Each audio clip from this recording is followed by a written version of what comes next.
Josh here, and it's nice. Things are cooling down. Yeah, they really are. I call it that free AC is starting to kick in for those who like to open up their windows at night. Yeah, I think it's way overdue for so many of us who don't have the AC after yesterday's temperatures. So we will take this cooling pattern. It's expected to take us all the way into the weekend as well. But let's take you live outside right now. 73 degrees, quite comfortable for us as those clear skies remain. We are playing a bit with that marine layer out along the coastline with a live look out towards Seaside, but relatively calm, quiet, and significantly cooler for this evening, especially for the majority of the I-5 corridor, falling back into the upper 60s for Corvallis, low 70s for us through the Portland-Vancouver metro area as we enjoy those 50s along the coast. Temperatures down anywhere from a couple of degrees to nearly 5 degrees out towards the west, out east. That's where we are picking up on a bit of a warming trend and have done so for much of the day. But we've been keeping close tabs on those high temperatures so far this summer. 9 days already in the bank for the 90s.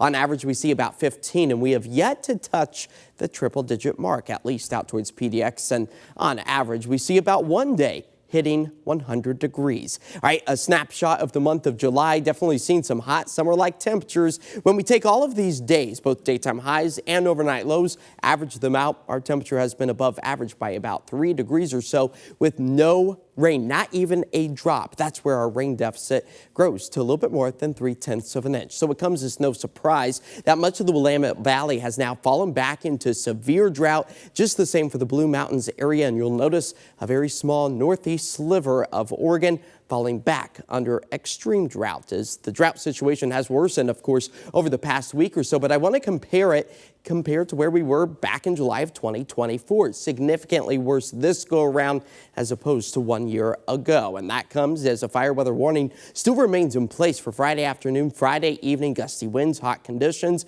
and low relative humidity value. The good news is over the next 6 to 10 days, maybe a slim chance for a single raindrop or two. Keep in mind, July, typically our driest month of the year, so it doesn't amount to very much at all as a cooling trend starts to take shape. All as this ridge of high pressure moves its way to the west, we prepare for this trough of cooler air to work its way back into western Oregon, southwest Washington.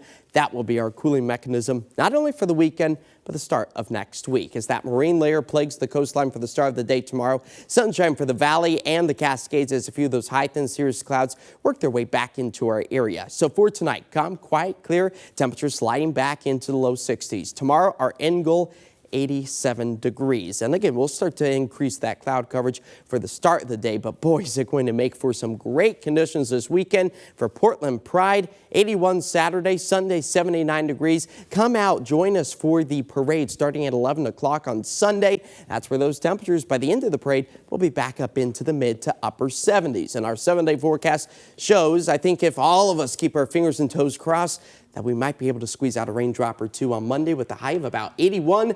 And then the summer heat. It returns for Tuesday, a high of 90 as the dry, sunny skies continue to add up once again. All right. Nice summer forecast right there, Josh. Very solid for us. All right. Let's check in with Jamie and big